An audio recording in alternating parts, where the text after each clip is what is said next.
اے رسول اعظم صلی اللہ علیہ وسلم کے دیوانوں، میرا رب تمہاری ہر جگہ مدد کرنے کو تیار ہے، وہی تو ہے جو ماں کے شکم کے اندر ہمیں روزی پہنچاتا ہے اور ہمیں زندگی عطا کرتا ہے۔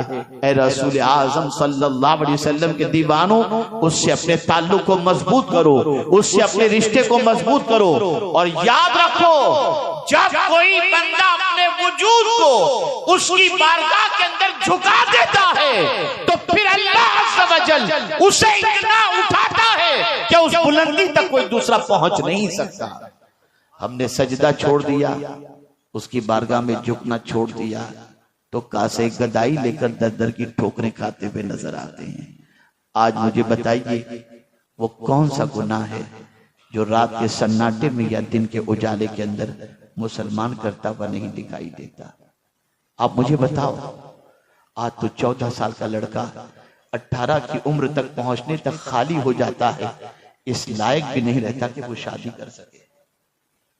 آج آپ دیکھو گندی پکچروں کو دیکھ دیکھ کر آج کا جوان برباد ہو گیا، بلکہ اللہ معاف فرمائے یہ جوانوں ہی کا مسئلہ نہیں ہے، یہ تو شادی شدہ لوگ بھی اور بڑی عمر والے بھی آج کل نہ جانے کیا کیا دیکھتے ہوئے نظر آتے ہیں۔ کیا ہو گیا ہے؟ حضرت بایزید بسطامی علیہ رحمہ کے پاس ایک شخص آیا اور اس نے آ کر کے کہا، حضور تقریباً گناہوں سے اللہ نے مجھے توبہ کی توفیق عطا فرما دی، لیکن ایک گناہ ایسا ہے جس سے میں بچ نہیں پاتا۔ حضرت بایزید بسطامی علیہ رحمہ نے اس سے پوچھا، نہیں وہ کون سا گناہ؟ وہ خود ہی کہہ اٹھتا ہے، حضور راستے میں کسی عورت یا لڑکی کو چلتے ہوئے دیکھتا ہوں تو میری نگاہ خطا کھا جاتی ہے، میں اسے گھورنے لگتا ہوں، اس گناہ سے میں نہیں بچ پاتا، مجھے کوئی نسخہ عطا فرمائیں۔ وہ بزرگ حضرت بایزید بسطامی علیہ رحمہ نے جواب میں ارشاد فرمایا، بیٹے ایک نسخہ تجھے دیتا ہوں، اور وہ یہ ہے جب تیرا نفس تجھے کسی حرام چیز کو دیکھنے کے لیے ورغلائے اور شیطان تجھے ورغلائے تو یہ تصور ذہن میں رکھنا، تو اسے دیکھ رہا ہے اور تیرا خدا تجھے دیکھ رہا ہے۔ وہ شخص جب یہ سنتا ہے، سننے کے بعد چلا گیا، 15 دن کے بعد پلٹ کر کے آیا تو بایزید بسطامی سے کہتا ہے، حضرت خدا دیکھ رہا اور میں حرام کاری کروں، مجھ سے نہیں ہو پاتا، مجھے اللہ نے توبہ کی توفیق عطا فرما دی، اب جب بھی نگاہ اٹھتی ہے تو قرآن دیکھنے اٹھتی ہے، حلال چیزوں کو دیکھنے کے لیے اٹھتی ہے، ماں باپ کو محبت و شفقت سے دیکھنے کے لیے اٹھتی ہے۔ ظالموں خدا دیکھ رہا ہے اور ہم پاپ کر رہے ہیں، خدا دیکھ رہا ہے ہم برائی کے دہلیز پر جا رہے ہیں۔ آج آپ دیکھو، اندازہ لگاؤ ہماری قوم کے نوجوان کہاں ملیں گے، کیا کرتے ہوئے ملیں گے، بدل ڈالو۔ اور اے نوجوانوں، تمہاری ذمہ داری صرف خود کے سنورنے کی نہیں ہے، بلکہ تمہاری ذمہ داری یہ بھی ہے کہ تمہیں پتا چلے کہ کوئی غلط راستے پر جا رہا ہے، پکڑو اسے، بٹھاؤ، ڈراؤ اللہ سے، سمجھاؤ اسے، اور سن لو جس کسی کو تم نے سمجھایا اور تمہارے سمجھانے کے بعد وہ برائی کی دہلیز پر جانے سے بچ جاتا ہے اور برائی سے توبہ کر لیتا ہے، تو مصطفیٰ پیارے صلی اللہ علیہ وسلم کا فرمان ہے، کل بروز قیامت جب اس بندے کو جنت میں اللہ جانے کا حکم دے گا تو وہ بندہ کہے گا، مولا میں تو گنہگار تھا، سیاہکار تھا، فلاں میرے دوست نے مجھے سیدھا راستہ دکھایا، مولا آج میں اکیلا جنت میں نہیں جاؤں گا، میرے اس دوست کو بھی اپنے ساتھ لے کر کے جنت میں جانا چاہتا ہوں۔ مسلمانوں، یہ تمہاری ذمہ داری تھی، یہ تمہاری رسپانسبلٹی تھی، یہ تمہارا فرض تھا۔ اگر ہم نے یہ فرض نبھایا ہوتا تو ہمارے بچے آوارہ نظر نہ آتے، ہمارے بچے بدکرداری کے اندر نظر نہ آتے، لیکن ہم نے یہ ذمہ داری ترک کر دی اور اس کو ذمہ داری محسوس ہی نہیں کی، نتیجتاً ہمارا معاشرہ بگڑ رہا ہے۔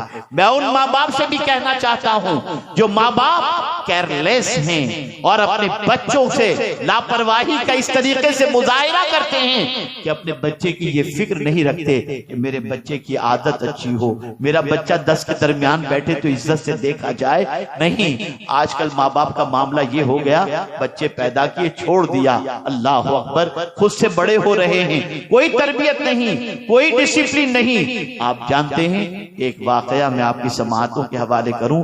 غالباً میں جرمنی سے آ رہا تھا، فلائٹ کے اندر بیٹھا ہوا تھا، میرے بازو میں ایک فیملی بیٹھی ہوئی تھی.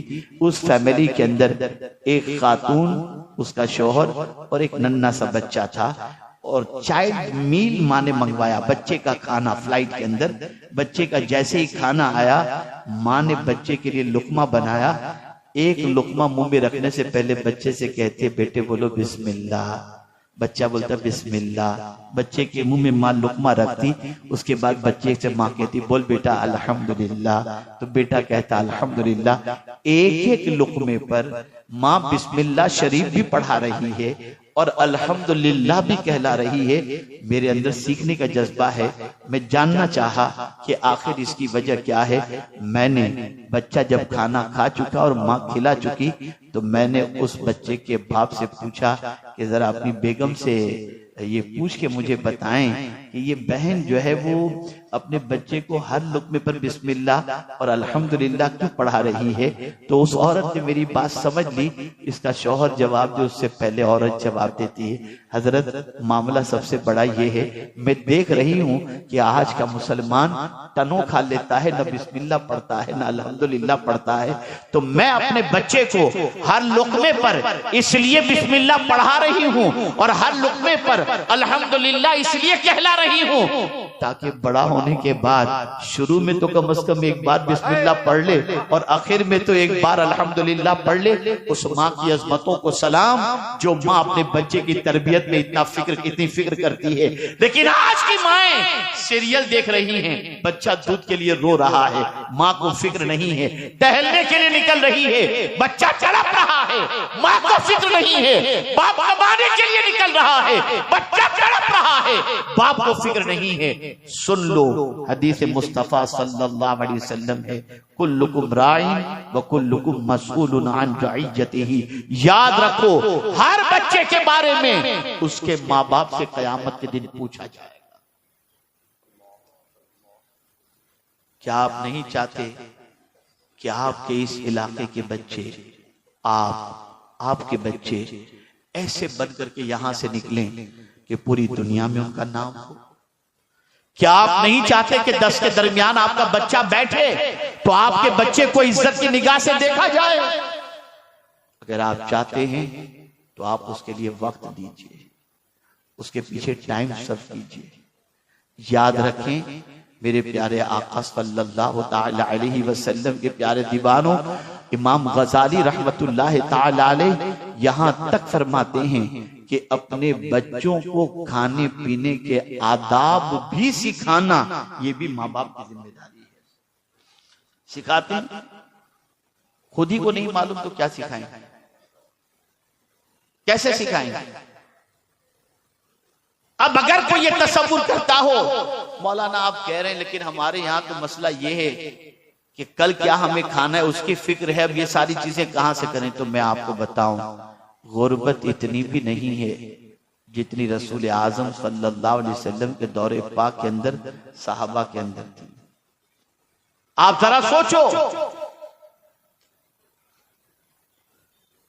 غزوہ احد میں شہید ہونے والے صحابہ کے پاس کفن بھی پورا نہیں تھا.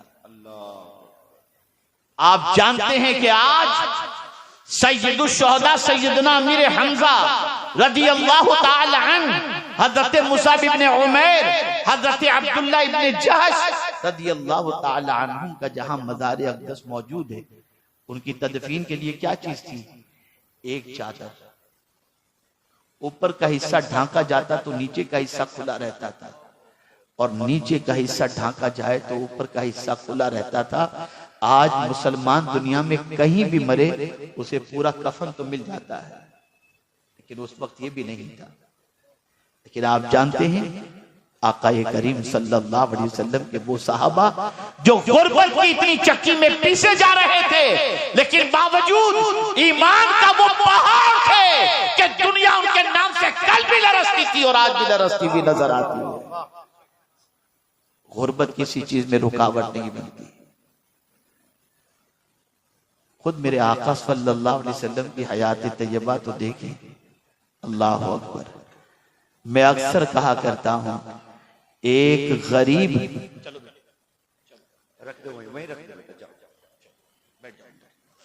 ایک مرتبہ درود شریف پڑھیں، اللہم صلی علی سیدنا و مولانا محمد معدن الجود والکرم والی و صحابہ بارک وسلم۔ ایک غریب باپ اپنی بیٹی کو بیاہ کر گھر سے رخصت کرنا چاہے اور وہ یہ سوچے کہ میں نبی کی سنت پر عمل کرتے ہوئے اپنی بیٹی کو رخصت کروں، خدا کی قسم دنیا میں آج ایسا کوئی بھی انسان نہیں ملے گا جو نبی کی سنت کے مطابق اپنی بیٹی کو بدا نہ کر سکتا۔ وہ رسول رحمت صلی اللہ علیہ وسلم جن کی لخت جگر خاتون جنت، کون رسول اعظم؟ مالک کونین، گو پاس کچھ رکھتے نہیں، دو جہاں کی نعمتیں ہیں ان کے خالی ہاتھ میں، جنت ان کی، جنت کی نعمتیں ان کی۔ وہ اگر چاہیں تو اپنی بیٹی کے لیے حور کو زمین پر خدمت کے لیے اتار کر پیش کر سکتے ہیں، لیکن بیٹی آتی ہے ہاتھ میں چھالے پڑے ہوئے ہیں، سرکار گھر کا کام کرتے کرتے تھک جاتی ہوں، یہ دیکھیے نا میرے ہاتھ، کوئی کنیز مجھے دے دیں تاکہ میرا ہاتھ بٹائے اور خدمت میں میرا ساتھ دے۔ قربان چاہیے میرے آقا کو اپنا غریب امتی یاد آ گیا کہ کل میرا غریب امتی اگر اس کی بیٹی بھی اس کے پاس آئے گی اور آ کر کے کہے گی ابا جان مجھے کوئی کام والی دے دیجئے، میں گھر کا کام کرتے کرتے تھک جاتی ہوں، اگر آج میں نے میری بیٹی کو کنیز دے دی تو میرے امتی کو بھی اپنی بیٹی کو میری سنت پر عمل کرتے ہوئے کوئی کام والی دینی پڑے گی۔ لیکن اگر میرے امتی کے پاس یہ نہیں ہوا تو کیا ہوگا؟ تو کیوں نہ میری بیٹی کو میں ایسی چیز دے دوں کہ میرا غریب امتی بھی اپنی بیٹی کو دے سکتا ہو۔ فوراً خاتون جنت سے فرمایا بیٹی اگر تم کام کرتے کرتے تھک جاتی ہو نا تو سنو 33 بار سبحان اللہ پڑھ لو، 33 بار الحمدللہ پڑھ لو اور 34 بار اللہ اکبر پڑھ لو، تمہیں تھکان نہیں لگے گی۔ آپ مجھے بتائیے ایک غریب باپ اپنی بیٹی کو دینا چاہے تو یہ دے کر رسول اعظم کی سنت پر عمل کر سکتا ہے۔ ہم کیوں حضور کی زندگی کو بھول گئے؟ ہم آقا کریم صلی اللہ علیہ وسلم کی حیات طیبہ کو کیوں پسے پشت ہم نے ڈال دیا اور ہم نے اپنی زندگی کو تعیشات کے اندر کیسے گرفتار کر دیا؟ بدلو اپنی سوچ کو۔ میں آپ سے کافی امیدیں وابستہ رکھتا ہوں، مجھے کافی توقعات آپ سے ہیں، اور اب تو الحمدللہ یہاں پر ایک ایسا ادارہ بھی قائم ہو چکا ہے جس ادارے کے اندر تعلیمی معیار اتنا بلند ہے کہ مستقبل بڑا تابناک نظر آتا ہے۔ مولانا اظہر صاحب جو ہے ماشاءاللہ جو ہمارے دل محمد بھائی کے بھتیجے ہیں، جو ادارہ انہوں نے قائم کیا ہے تعلیمی معیار بہت اسٹرانگ ہے۔ اللہ عز و جل انہیں کامیابی سے ہمکنار فرمائے اور ان کے مستقبل کو تابناک بنائے۔ بچوں پڑھو، چھوڑ دو گناہ سے اپنے تعلق کو، چھوڑ دو گناہ سے رشتے کو، چھوڑ دو اپنے آپ کی زندگی کو بربادی کے راستے پر لے جانے کے لیے۔ آپ جانتے ہیں ایک 6 سال کا ننھا سا بچہ اپنی ماں کو جب دیکھتا ہے کہ وہ چولہا جلا رہی ہے تو ماں کو یہ کام کرتے دیکھ کر اس کی آنکھوں سے آنسو آ جاتے ہیں، رونے لگتا ہے، گریہ و زاری میں اتنا گرفتار ہو جاتا ہے جس کی کوئی انتہا نہیں، بلک بلک کر کے وہ رو رہا ہے۔ ماں نے پوچھا بیٹے کیا غلطی ہو گئی کہ تو رو رہا ہے؟ تیری عمر تو ابھی بہت چھوٹی ہے، 6 سال کا بچہ تو اتنا رو رہا ہے۔ ماں آج میں نے تجھے دیکھا کہ چولہا جلانے کے لیے بڑی لکڑیوں کو تو نے پہلے آگ میں نہیں ڈالا، پہلے تو نے چھوٹی چھوٹی لکڑیوں کو ڈالا۔ اگر قیامت میں اللہ جہنم کی آگ کو جلانے کے لیے اگر مجھ جیسے چھوٹے بچے کو پہلے ڈالے گا تو کیا ہوگا؟ اس تصور نے مجھے بے چین کر دیا ہے۔ یہ چھوٹے سے بچے، یہ ننھے سے بچے، ابھی کل ہی میں نے اپنی گفتگو میں ایک بات بتائی۔ حضرت بایزید بسطامی رحمت اللہ تعالی علیہ، والد بچپن میں انتقال کر گئے، 6 سال کی عمر ہے۔ ماں کو کسی نے بتایا کہ فلاں مدرسے میں مولانا بہت اچھے ہیں، بزرگ صفت ہیں، اپنے بچے کو وہاں داخلہ دلا دو، تمہارا بچہ کچھ بن جائے گا۔ ماں ہاتھ پکڑتی ہے، بچے کو لے کر جاتی ہے۔ بزرگ عرض کرتی ہے کہ ان کے والد کا انتقال ہو گیا ہے اور میں اسے لے کر آپ کی خدمت میں اس لیے حاضر ہوئی ہوں کہ آپ کا بڑا نام میں نے سنا ہے، میں بس یہ چاہتی ہوں کہ میرا بچہ ولی بن جائے۔ کیا تمنا تھی ماں کی! آج کی مائیں اپنے بچوں کو ڈانسر بنانا چاہتی ہیں، وہ ماں کتنی عظمت والی جو اپنے بچے کو ولی بنانا چاہتی ہے۔ ماں نے یہ کہا اور کہا میرے بیٹے کو گھر مت بھیجیے گا حضور، گھر آئے گا تو اس کا گھر میں دل لگ جائے گا، تعلیم کا نقصان ہوگا، اسے حضور آپ کے پاس رکھیے۔ بچہ رہنے لگا۔ بایزید بسطامی 6 سال کی عمر میں پڑھنے کے لیے گئے، رک گئے۔ وقت گزرتا گیا، ماں کی یاد تڑپانے لگی۔ ننھے سے بچے کی عمر ہوتی، ننھے سے بچے کو ماں کی یاد نہیں آئے گی تو کس کی یاد آئے گی؟ رات کے سناٹے میں رو رو کر اپنی رات گزارنے والا یہ بچہ 6 مہینے کا عرصہ گزر جاتا ہے، پریشان ہوتا ہے کہ 6 مہینے ہو گئے میں نے اپنی ماں کا چہرہ نہیں دیکھا۔ روتے ہوئے اپنے استاد کے پاس بایزید پہنچتے اور عرض کرتے ہیں حضور مجھے ایک دن کی صرف اجازت دیجئے، میں جاؤں گا، ایک رات ماں کے ساتھ گزار کر میں واپس آ جاؤں گا، مجھے ایک دن کی اجازت دیجئے۔ آنکھوں میں آنسو دے کر استاد کا دل موم ہو گیا۔ ارشاد فرمایا جاؤ بیٹے میں اجازت دیتا ہوں لیکن ایک دن سے زیادہ مت رکنا۔ بچے نے کہا ٹھیک ہے۔ بایزید گھر پر گئے، دروازے پہ دستک دی، ماں ماں کر کے آواز دے رہے ہیں، اندر سے کوئی جواب نہیں آ رہا ہے۔ پہلی بار آواز دی، اندر سے کوئی جواب نہیں آیا۔ دوسری بار آواز دی، کوئی جواب نہیں آیا۔ تیسری بار ذرا بلند آواز سے کہا ماں، اندر سے آواز آئی کون؟ بایزید نے کہا کہ تمہارا بیٹا بایزید۔ اتنا سننا تھا کہ ماں نے اندر سے کہا میرا بایزید ابھی نہیں آ سکتا، میرا بایزید اس وقت آئے گا جب وہ ولی بن چکا ہوگا۔ جب ماں نے یہ کہا اور دروازہ نہیں کھولا، بایزید روتے ہوئے واپس مدرسے چلے گئے۔ 16 سال تک اپنی ماں کے پاس نہیں آئے اور انہوں نے مدرسے میں علم حاصل کیا۔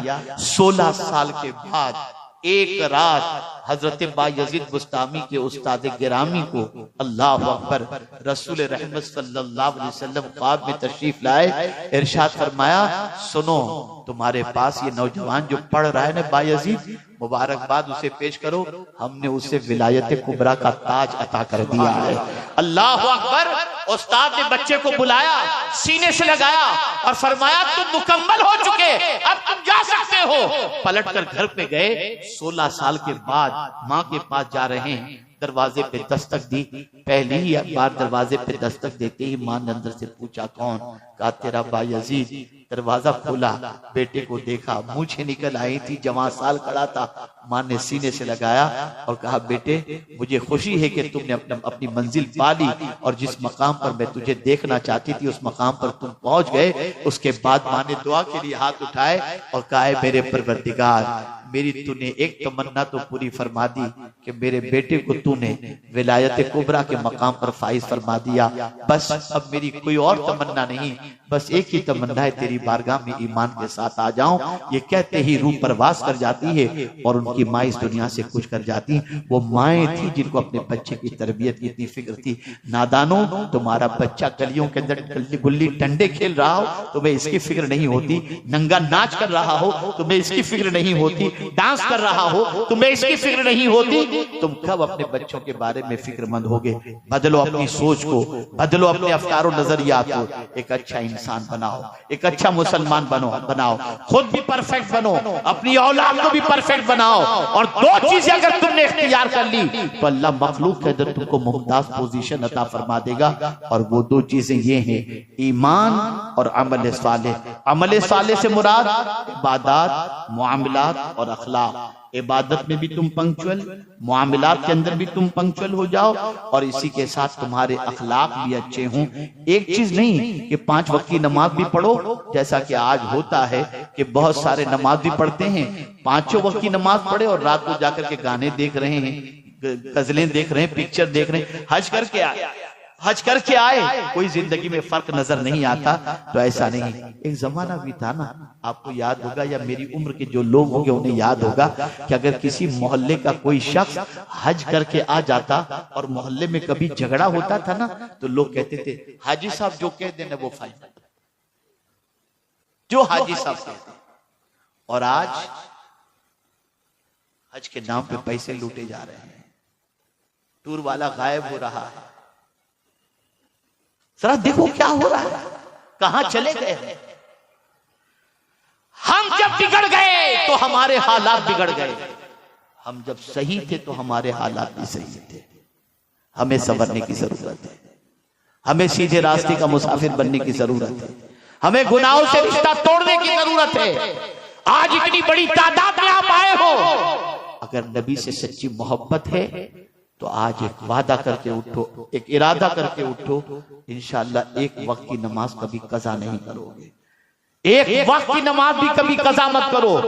مجھے یہاں ایک بات یاد آتی ہے، میں آپ کو بتاؤں، اللہ اکبر، میرے ایک دوست ہیں، انہوں نے مجھ سے ایک مرتبہ کہا کہ حضرت بچپنے سے میرے باپ باپ نے مجھے نماز کا عادی بنایا ہے، لیکن میں نے آج سے کچھ دنوں پہلے جو فجر کی نماز پڑھی نا، اس نماز جیسی لذت مجھے زندگی میں کبھی نہیں ملی۔ توجہ چاہو، اس نماز جیسی لذت مجھے کبھی نہیں ملی۔ میں نے کہا ایسی کیا خصوصیت ہے، مجھے بھی بتاؤ۔ انہوں نے کہا میری آنکھ کھلی تو میں نے گھڑی میں دیکھا کہ طلوع آفتاب کے اندر 7 یا 8 منٹ باقی تھے۔ میں نے سوچا یار میں ابھی اٹھوں گا، استنجا کروں گا، وضو کروں گا، اتنے میں تو وقت چلا جائے گا، چلو یار سو جاتا ہوں، نیند کہاں خراب کرتا ہوں، اب نماز یوں بھی قضا ہونے والی ہے تو نیند اچھی طریقے سے ہو جائے۔ لیکن ایک خیال نے مجھے بستر سے اٹھنے پر مجبور کیا، اور وہ خیال یہ تھا، اچانک مجھے حضور کی حدیث یاد آ گئی کہ میرے آقا فرماتے ہیں نماز میں میری آنکھوں کی ٹھنڈک ہے۔ بس میرے دل نے کہا اگر میں اٹھ کے نماز پڑھ لوں گا نا تو حضور کی آنکھوں کو ٹھنڈک پہنچے گی۔ میں جلدی سے اٹھا، جلدی میں نے وضو کیا، اور 2 فرض ہی میں نے ادا کر لی تاکہ میری نماز قضا نہ ہونے پائے۔ یقین جانے اس نماز کی لذت میں آج تک نہیں بھول سکا، جس نماز کے بارے میں میرے ذہن میں یہ تصور آیا کہ نماز حضور کی آنکھوں کی ٹھنڈک ہے۔ آپ مجھے بتاؤ، نماز قضا کرتے ہو، حضور کی آنکھوں کو ٹھنڈک نہیں پہنچا رہے ہو۔ اگر تم حضور کی آنکھوں کو ٹھنڈک پہنچاؤ گے نا تو حضور تمہاری پوری زندگی کو سکون سے بھر دیا کریں گے۔ کتنے تعجب کی بات ہے، جو رسول پوری رات اپنی امت کے لیے روتے رہے، آج اسی رسول کے امتی پوری رات گندی پکچر دیکھنے میں کیا کرتے؟ سنی دعوت اسلامی کا اجتماع تفریح کے لیے نہیں ہوتا، سنی دعوت اسلامی کا اجتماع ناموری کے لیے نہیں ہوتا، سنی دعوت اسلامی کا اجتماع بھیڑ بھاڑ اکٹھا کرنے کے لیے نہیں ہوتا، شہرت کے لیے نہیں ہوتا۔ سنی دعوت اسلامی کا اجتماع ایک ہی مقصد کے لیے ہوتا ہے، جو خدا سے دور ہیں ان کو خدا سے قریب کر دو، جو حضور سے دور ہیں ان کو حضور سے قریب کر دو۔ ہم بس یہی چاہتے ہیں گناہ سے رشتہ ٹوٹے اور حضور سے رشتہ جڑے، گناہ سے رشتہ ٹوٹے، خدا سے رشتہ جڑ جائے۔ آج سے اپنی زندگی کو تبدیل کرو، آج سے اپنی زندگی میں انقلاب لانے کی کوشش کرو۔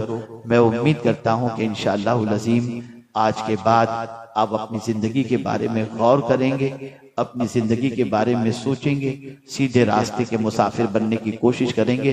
ارادہ تو 15 منٹ سے زیادہ کا کہنے کا نہیں تھا، لیکن آپ کے ذوق سماعت نے مجھے بہت زیادہ کہنے کے لیے جو ہے وہ آمادہ کیا۔ میں آپ کا مشکور ہوں کہ بڑی سنجیدگی کے ساتھ آپ نے ابھی تک میری گفتگو سماعت فرمائی۔